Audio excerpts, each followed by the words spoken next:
Welcome back. It's time for us again to do another star door, and I believe this one is also going to be a Ren door. Hopefully it'll be a nicer door, but obviously first we got the alternate scenes to go through. Triple dot. What's with the funny stare, young lady? You're a real monster, aren't you? I should be able to sense how strong you are. Why can't I? I manipulated both the void and the helix as my form. You might be a genius, but even you won't be able to get a handle on my capabilities so easily. And while I've got the chance, you should drop by our house with Estelle and Joshua sometime. We'd welcome you with open arms. Why would I ever want to do that? It's good to have the chance to meet you, Divine Blade. My name is Ries Argent, a squire of the Growl's Ritter. Argent? You're Rafina's younger sister, aren't you? Sir? You've met Rafina? Not in person, but her name was known by a small portion of those in the Bracer Guild, myself included. She was known as perhaps the most skilled negotiator in the whole of the church, and an expert at problem-solving. In many ways, her way of doing things seemed more akin to a bracer's than a knight's. She was known as the Thousand Arms, I believe. Indeed. What you've heard about her was true, too. I heard at one point there were even talks about the guild trying to get her to leave the church and join them. Oh, I can confirm as much. As long as she wasn't a Dominion, we figured the chances of her joining weren't zero, and it was worth a shot. Unfortunately, she lost her life before those negotiations could seriously get going. I'm sorry for your loss. She's quite the woman, by the sounds of it. Thank you for your kind words. Ooh, that kind of had a bit more weight to it now. Now we know what's been happening. So, anyway, star door. Bring to me the girl who plays with a giant doll. However, inside a trial awaits her. Should this fail to deter you, open the door and step inside. Go on then. Please be a nice thing for Ren. Please? I'd like a nice one. She deserves nice things. I had to have a nap because of that star door. It was too much. It was just like, oh god.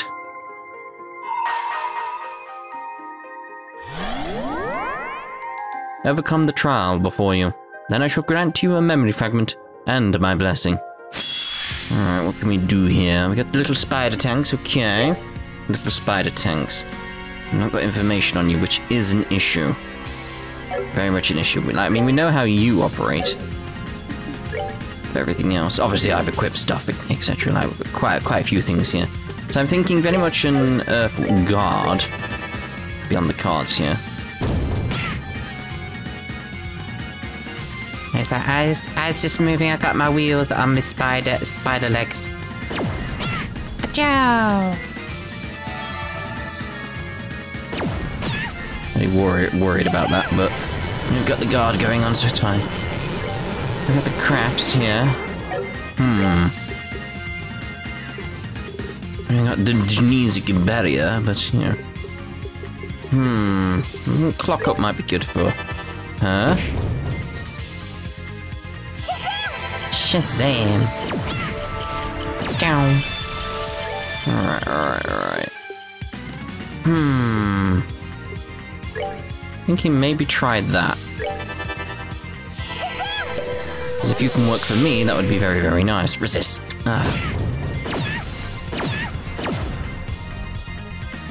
Alright, so, question. Clock down. I mean, they're all far apart, which is going to be very, very annoying to do that one by one. Have we got any indication? I think I'm gonna have to go with something like... I'm gonna have to go with like Titanic Roar or... Death Scream. I always enjoyed Death Scream, so...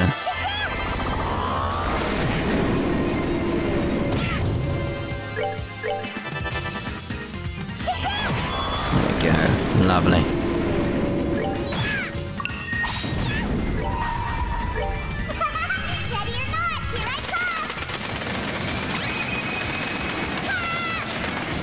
she is a level 130 odd, by the way. Forgot to mention that little detail. So I have leveled up every character to a more reasonable level, I feel. Later, corpsey. Later, corpsey, oh my.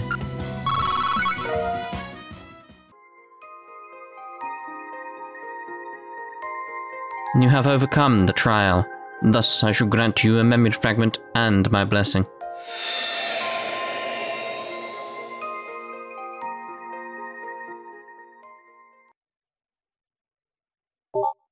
Loading. Complete. Mera. 13 factories. Gordius Class Tactical Archaism Development Plan. Author, 13 factories. Codename, Mera. Plan overview. We intend to develop a cutting-edge archaism that inherits the DNA of the rest of the Gordius series, while containing a more advanced control system. It will retain the same tactical effectiveness that was the primary development goal in previous models, while allowing for more flexible and precise strategic usage as well.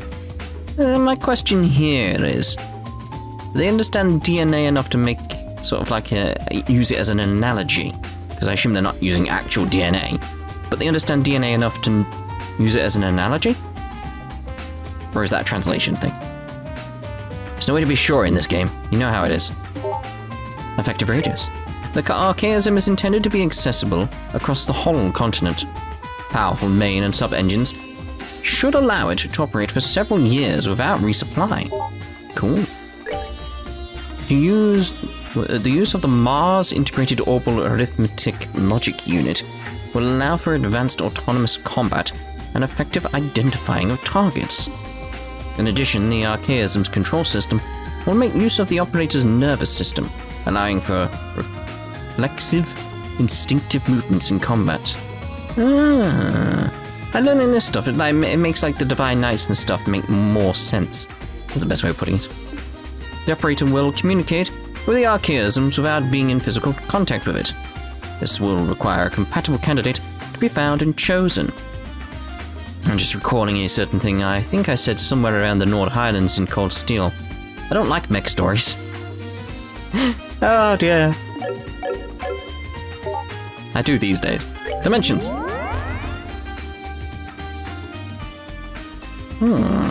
It's just interesting to look at that nervous system aspect there. It's that blob thing on the right in case you can't read it. Height and weight. Overall height, 15.5 Arg. Unit weight, 55 Taurim. 68 Taurim when fully armed.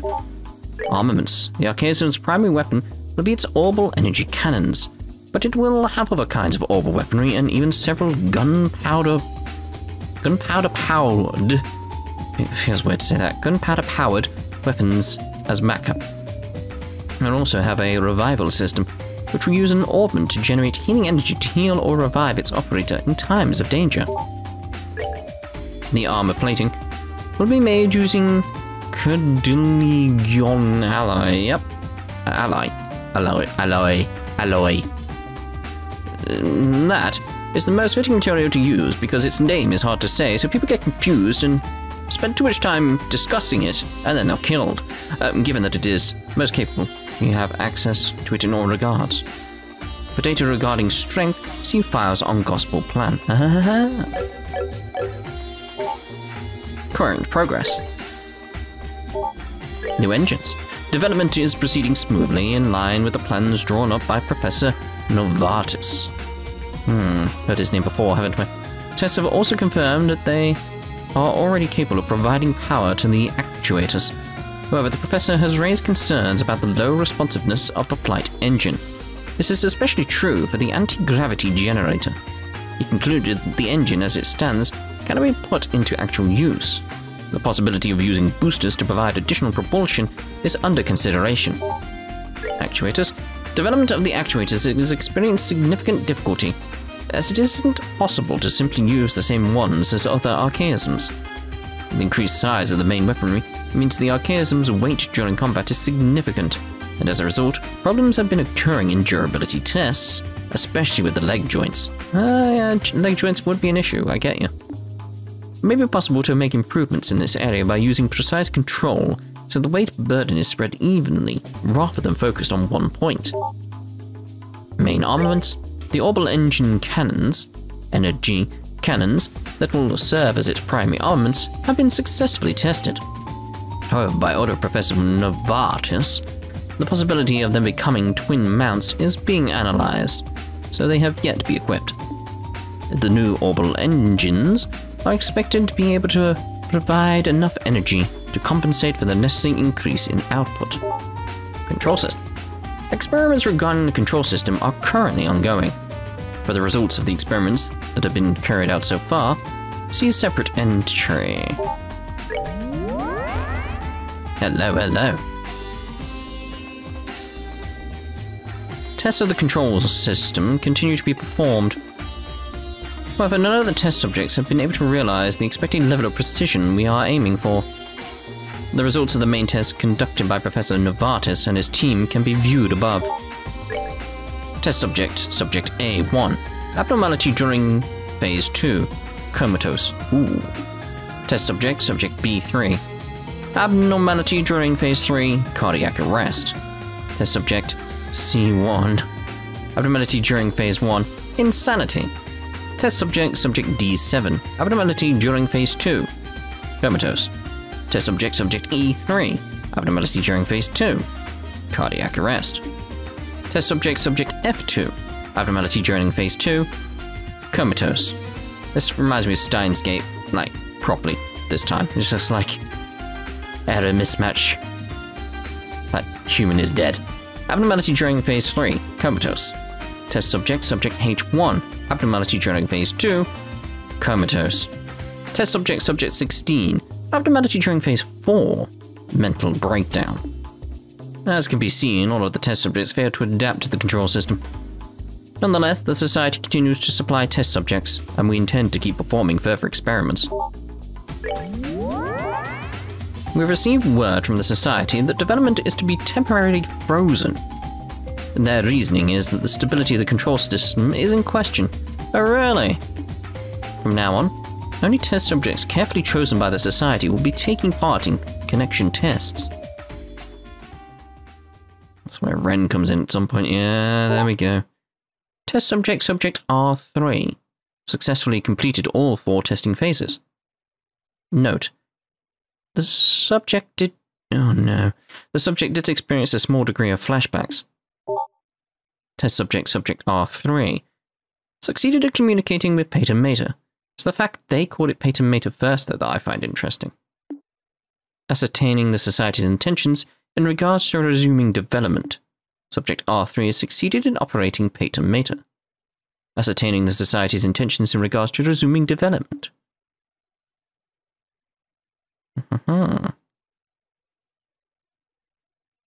That's it? Side story, Gordius Classic Experiment Report. Finished. Received 10,000 mirror. Well, I like to keep the doors, like, in their own little parts, but that one's a bit too short, I feel. For a video, anyway. For the story, it's fine. Perfect size. Just I expect to see more experiments beyond that, to be honest. Those who seek to enter this door must first overcome a trial. Should this fail to deter you, open the door and step inside. Yes. We should be fine with this if it's got all 4 of us.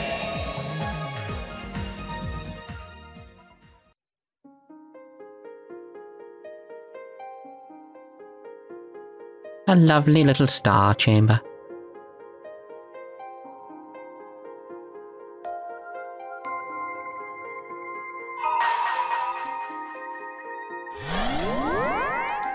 Overcome the trial before you, then I shall grant to you a memory fragment and my blessing. Hello? Mirror Vanguard. Star Guardian. Well, I think I'm just going to... boom.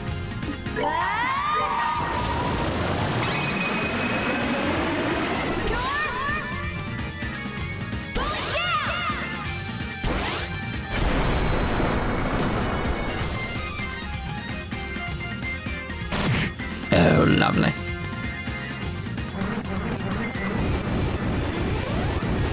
So that would have been an issue, wouldn't it? Yes. Oh, blue seal carved within my soul's abyss. Become a pillar of light upon this purgatory. Fly, holy spears of heaven!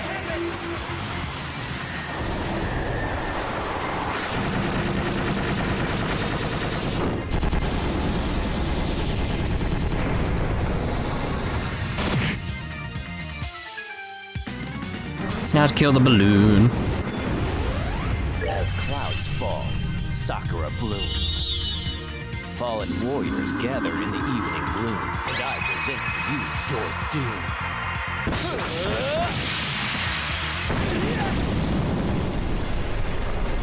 Sakura, morning moon!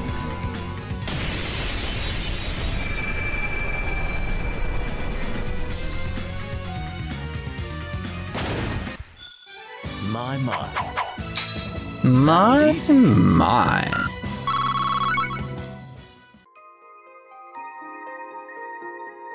You have overcome the trial. Thus, I shall grant you a memory fragment and my blessing.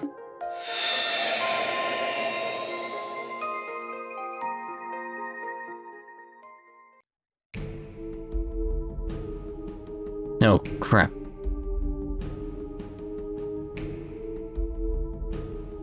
An investigative report on Phantom Thief B. His crimes, his history, and his true identity. Imperial Chronicle investigative team, even. What's the I love you one? So, oh really?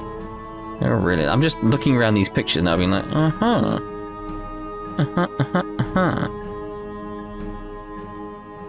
Phantom Thief B has had quite the lengthy and productive career in thievery in the Empire, as the amount of records we have been able to find on his crimes proves beyond a doubt.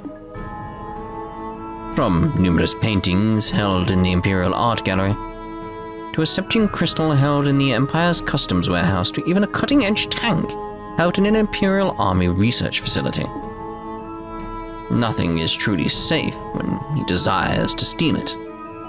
His conquests aren't limited to inanimate objects. He has been guilty of pretending to be a military officer and eloping with the wife of a marquis on one reported occasion. Really?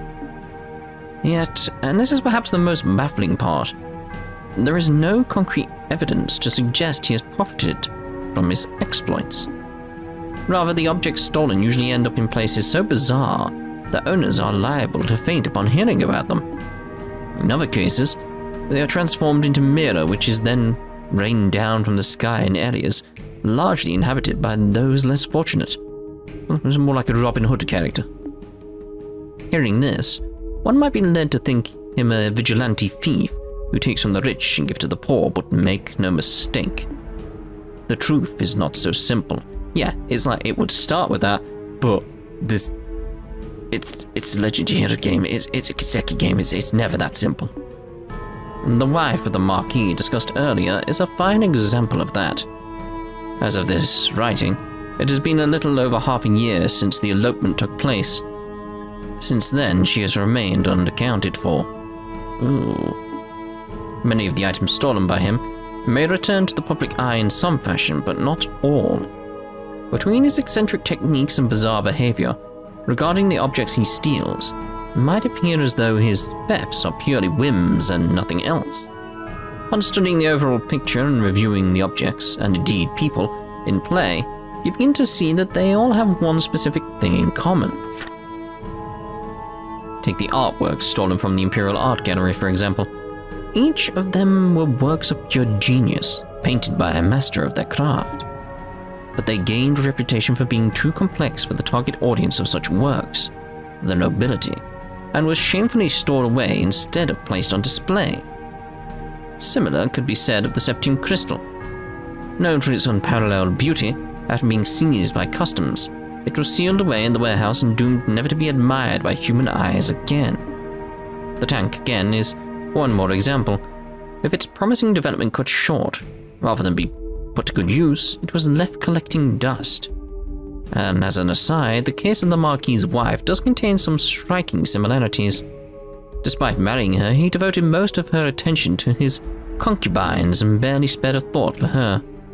In conclusion, we can see now that the underlying motive for his actions is finding objects of beauty that have been abandoned by the world and freeing them from their foolish owners. No matter how the world may see his crimes, his motive is clear.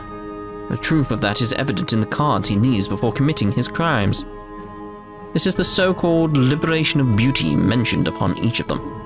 Phantom Thief B steals not for money, but for an ideal he believes in. And it is in that fact we believe are the clues to his true identity.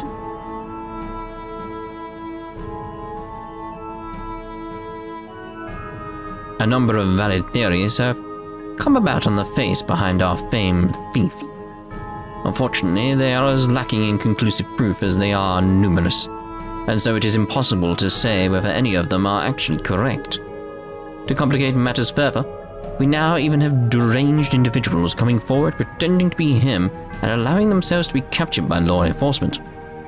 And that is not to say, however, that none of the theories circulating are at all plausible. Here, we will introduce 3 such theories which have developed significant followings and may not turn out to be too far from the truth. Theory 1. Amorous con artist X. X's personal history. X is known for his exceptional skill as a con artist, having faked his own identity in order to engage in romantic relationships with many noble women. He was as handsome as he was capable, and he was exceptionally proud in nature as well. Born to a poor family in the temperate South, he became used to stealing in order to make ends meet from a young age. According to testimony from a companion of his at the time, he was never once caught for such thefts. The reason X converted from being a common thief to a con artist is believed to have stemmed from falling in love with a noblewoman of much higher social standing than he. The rule of the aristocracy was absolute in the country he called home, and blessed romances between those of different classes unthinkable. With that in mind, he resolved to create a false identity in order to make his dream possible. Following his first rousing success, he came to do the same on a myriad of other occasions, indulging in one forbidden affair after another. It was a mere 10 years ago that he was arrested on suspicion of identity fraud, but he performed a miraculous escape from prison. Ever since then, his whereabouts have remained unknown. Thoughts? Both X's peerless skills as a thief and his interest in forbidden romances with noblewomen sound remarkably like what we know of Phantom Thief B. Also worth noting is, despite using his abilities of deception to court those of vast wealth, he displayed virtually no interest in their fortunes. That is to say, he gained no financial benefit from his actions whatsoever. Instead, he simply lamented that he was unable to indulge in them because of something as trivial as his social class. We concluded that this attitude bears a striking resemblance to the thief's own views on beauty. Theory 2. Tragic artist Y. Y's personal history. Y was an artist with a rather tragic past. Born to a middle-class family in the north, he was hired by an influential aristocrat to be their personal artist, producing many a stunning piece of work. However, it was later discovered that wasn't all he produced. On the contrary, he was also responsible for a number of counterfeit pieces. One who hired him sought to profit through ill means thanks to his work, and so he created such counterfeits under the noble's instructions. One day, however, Y suddenly left the noble's service. The reason remains unknown. This is where his tragedy begins. Immediately after leaving his client behind, Y received a terrible piece of news. His lover, the daughter of a respected family, had been killed in a traffic accident. While there is no evidence to prove as much, it is rumored that the noble may have had a hand in her death. Y was only spotted once more at his lover's grave before forever disappearing from the public eye. To those who knew this story, he became known as the truly tragic artist. Several years later, the noble was murdered. Thoughts? The story of Y still has several unsolved mysteries surrounding it, and has invited much speculation, both of which have likely led to the theory that he and Phantom B are one and the same. Those aren't the only reasons, naturally. Phantom B has been known at times to try and dispose of counterfeits, believing them to be false beauty. This has led some to believe that Phantom B may be attempting to rid the world of counterfeits that he himself created. Lending further credibility to this is the discovery that the forgeries disposed of by Phantom B were indeed the works of Y. Theory 3. Skilled martial artist Zed. Zed's personal history. The story of Zed is significantly different from the other two potential identities we have proposed here, making this an unusual but still plausible possibility. Zed was born in the Far East as the son of a famed military family. He was an attractive, delicately built young man, but he was far more skilled at martial arts than his fame would have suggested, being blessed with great natural talent. He is also said to possess a keen, sharp mind, and there was a mild air of arrogance about him too. Zed was indeed blessed in nearly every way. He came from an important family, he had skill, he had looks, and as a result, came to feel bored with the world around him. He hardly kept such thoughts to himself. In fact, he often voiced his complaints to anyone within earshot. These complaints persisted until one day where he simply disappeared, telling no one where he was going and leaving nothing to suggest his next destination. Thoughts. Much of this theory is based on the idea of geniuses being eccentric by nature. There are some who say that the fighting style of Zed has some resemblance to the peculiar skills used by Phantom Thief B. But in terms of credibility, this theory is barely a cut above many other similarly unusual suggestions. Still, the idea that the man beneath the mask is one from the East is certainly an interesting and exciting one, leading many to wish it were true, even if they find themselves doubting it actually is. That brings us to the end of the outlining three very different theories. Could X, Y, or Z be the true identity of our famed Phantom Thief? Or is the truth perhaps something else entirely? The only way we will know for sure is to hear the truth from the man himself. Of course, whether we can trust anything he says is a discussion for another time. Postscript. After this article was first published, I received a card believed to be from Phantom Thief B himself at our office. The contents of the card are as follows. The truth of my identity is already within your grasp. My number reveals all. Judging by this, it is believed that one of the three theories proposed is the true identity of Phantom Thief B. That said, uncovering the meaning behind his words has proven to be a trying task. So, obviously based on his number within Ouroboros, X is 10. I mean, I said at the start 10 rather than X. It's right there. Will one valued reader be able to step forward and solve what we cannot? Only time will tell. Side story, Phantom Thief B report. Finished. Cool. Yay. I like that it gives you enough there to be like, hey, it's this one. If you've been paying attention sort of thing, that's cool. Right, so that's us done for this part. In the next part, we'll do some either one door or two doors. You know, did 2 doors in this. So, see you next part with probably another Cassius scene and door/doors. Ta-ta for now.